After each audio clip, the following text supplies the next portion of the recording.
A dying cowboy gave his last blanket to his collapsing horse. But the woman, secretly watching from the cliffs, wasn't the only one who had found him. As armed riders closed in through the blizzard, one impossible decision changed 3 lives forever. But someone would eventually have to sacrifice everything. What happened next? Watch the full story until the end, and don't forget to subscribe to our page so you never miss another unforgettable Western tale. Before we start the story, tell me in the comments, where are you listening from and what time is right now? Death had already chosen its victim. It never expected an Apache woman to stand in its way. Elias Walker had been lost in the Rocky Mountains for 2 endless days. A terrible winter storm had buried every trail under deep snow. The freezing wind cut through his coat like a knife, and every breath burned inside his chest. His faithful horse stumbled again and again, barely able to move. Behind him, somewhere beyond the white storm, several riders were still searching for him. Elias could no longer hear them, but years on the frontier had taught him one painful lesson. Silence could be more dangerous than gunfire. His frozen hands tightened around the reins. The map inside his coat had become useless after snow melted across the paper. Every landmark had disappeared. Suddenly, his horse stopped. Ahead stood a narrow canyon surrounded by towering cliffs. It looked like the only place that could offer shelter. Elias gently urged his horse forward, but the exhausted animal slowly dropped onto its knees. Elias quickly knelt beside him. "You've done enough, partner," he whispered softly. Instead of saving himself first, he removed his own blanket and carefully covered the horse's neck. Then, with trembling legs, he started walking toward the canyon alone. High above the cliffs, hidden among snow-covered rocks, a young Apache woman watched everything. Her name was Nieli.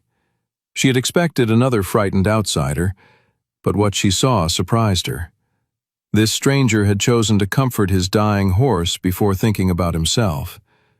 Before she could decide what to do, another sound reached her ears. Horse hooves. Several riders were approaching. Nieli looked toward the distant ridge where dark figures slowly appeared through the falling snow.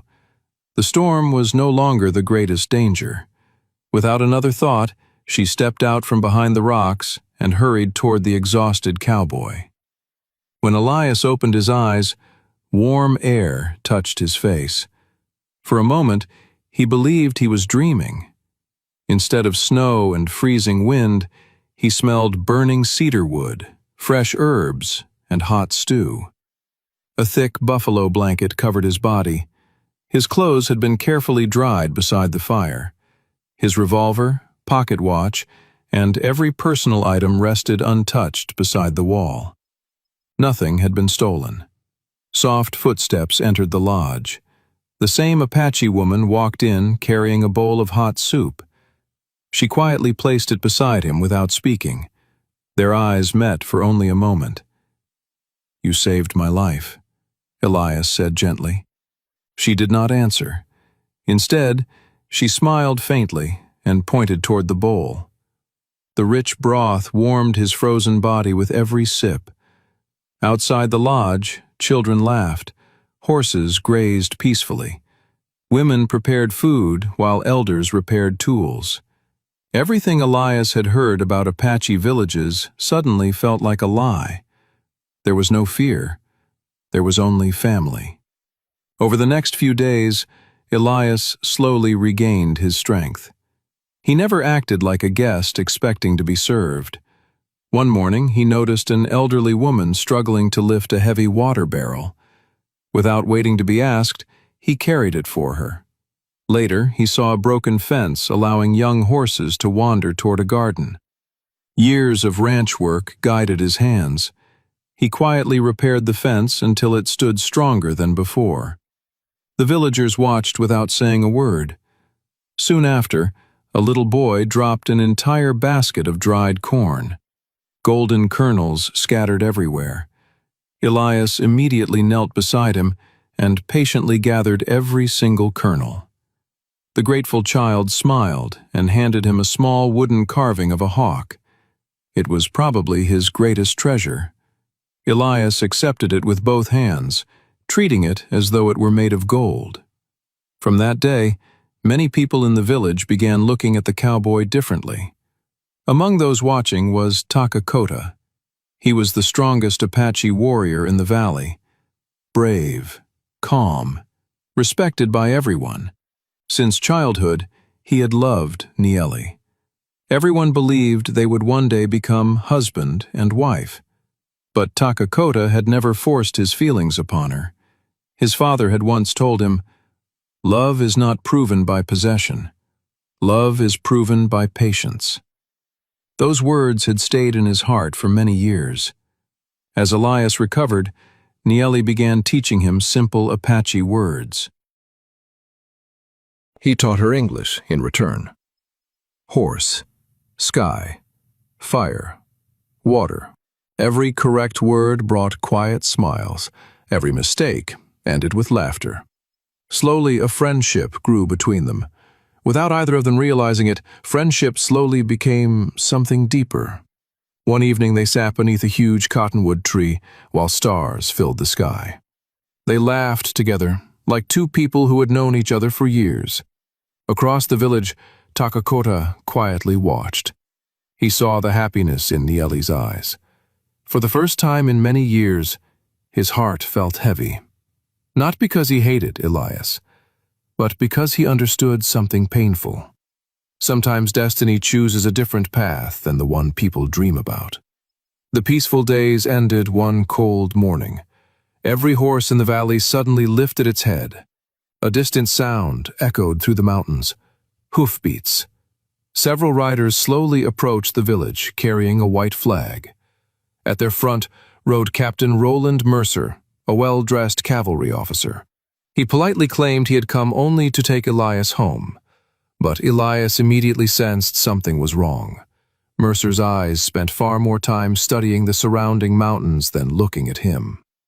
Then Elias remembered something he had overheard weeks earlier. Several businessmen had been searching for rumors of a rich silver mine hidden somewhere near these mountains. Suddenly everything became clear. Captain Mercer had never come for one missing cowboy. He had come for the valley itself. Captain Mercer smiled politely, but Elias could see the truth behind his eyes. The captain did not care about one missing cowboy. He wanted the mountains. He wanted the silver hidden beneath them. After Mercer and his riders left the village, the Apache elders gathered beneath the old cottonwood tree. Everyone understood the danger. If greedy men found the valley, peace would disappear forever. Elias stepped forward. "If I go with them," he said quietly, "maybe they will stop searching here." Nieli translated his words. Takakota listened in silence. Then he slowly shook his head. "If they wanted only you," Nieli translated, "they would have taken you today. Men who chase silver never stop after finding one trail." Elias lowered his head. He knew Takakota was right. That evening, Elias unfolded the damaged map he had carried through the storm. One faded mark still pointed toward the western mountains. "I heard businessmen talking before I got lost," he explained.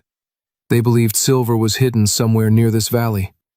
The elders exchanged worried looks. The valley was no longer safe. Before sunrise the next morning, Takakota quietly saddled his horse. The cold air covered the valley with frost. From a small leather pouch, he removed a faded red woven cloth. Many years earlier, Nieli had given it to him as a simple gift of friendship. He had carried it every single day since then. For a long moment, he held it in his hands. Then he folded it carefully and placed it inside his coat. Elias walked toward him. "I'm going with Captain Mercer," he said again. Takakota smiled gently. He knelt down, picked up a handful of snow, and let it fall through his fingers. "Snow hides every trail," Nieli translated softly. "But when it melts, greedy men keep searching." Then Takakura made his decision. He quietly gave different jobs to the warriors. Some would move the families, others would hide the supplies, others would watch every mountain pass. Finally, he removed the beautiful hawk necklace from around his neck. Without saying a word, he slipped it into Nieli's medicine basket. She looked at him with surprise. Before she could ask why, he smiled one last time. It was the smile of a man who had already accepted his fate. Then he rode away. Takakura knew every trail in those mountains. He rode toward a narrow canyon where one path led to the hidden valley, while another disappeared into endless, empty cliffs. Using skills his grandfather had taught him, he left clear hoof prints leading toward the wrong canyon. Then he crossed bare rocks where no tracks remained. Hours later, Captain Mercer found the fresh trail. He saw Takakura riding across a distant ridge and believed he was finally close to discovering the hidden valley. Without hesitation, he followed. For days, Mercer and his soldiers rode deeper into a maze of mountains. Every canyon looked the same. Every trail ended in another dead end. The hidden valley never appeared. Meanwhile, the Apache families quietly moved everything to safety. Their homes, food, horses, and children all disappeared before anyone could return. High above the cliffs, Takakura watched the soldiers become smaller and smaller. He knew they would spend many days finding their way back. Those days were enough to save everyone he loved. But he also understood one painful truth. If he returned home, Mercer might follow him again. So Takakura made one final sacrifice. He turned his horse away from the valley forever. Without looking back even once, he disappeared into the endless wilderness, carrying every danger with him so his people could live in peace. 20 years passed. The rumors of silver slowly faded. Captain Mercer became nothing more than an old, forgotten name. The hidden valley remained safe. Elias never left. Instead, he helped build a small school where Apache children and settlers' children learned together. He taught them to repair fences, read maps, and judge people by kindness instead of rumors. Above the school door hung two simple symbols. One was the little wooden hawk a child had once given him. The other was Takakura's hawk necklace. Whenever visitors asked why both hung together, Elias smiled. Because every home should remember the people who made it possible. He never explained more. Every spring, Nieli climbed the same quiet hill overlooking the valley. There was no grave waiting for her, only an old cedar tree. She always placed fresh cedar branches beneath it, along with the faded red woven cloth Takakura had carried for so many years. Sometimes a hawk circled high above the mountain. A single feather would gently fall beside her. She always picked it up with a grateful smile. She never forgot the man who had loved her enough to let her choose her own happiness. One warm afternoon, two young children wandered onto the same hill. Beneath the cedar tree, they found an old, weathered stone. After brushing away the dust, they slowly read the words carved into it. The bravest people are remembered by the lives they choose to save.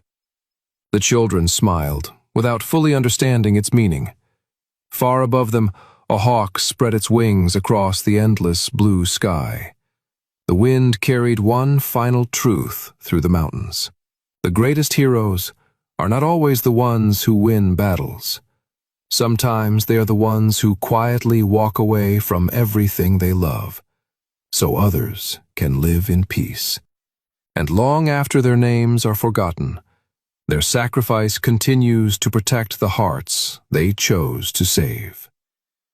Thank you so much for watching this story all the way till the end. If you enjoyed it, please hit the like button and share it with your friends. It really helps us a lot. If you want to watch more exciting stories like this, don't forget to subscribe our page right now. Tell me in the comments, where are you listening from and what time is right now? And if this story touched your heart, please send some stars. Every single star gives us huge motivation to keep creating more amazing videos for you. See you in the next story. Take care of you, friends.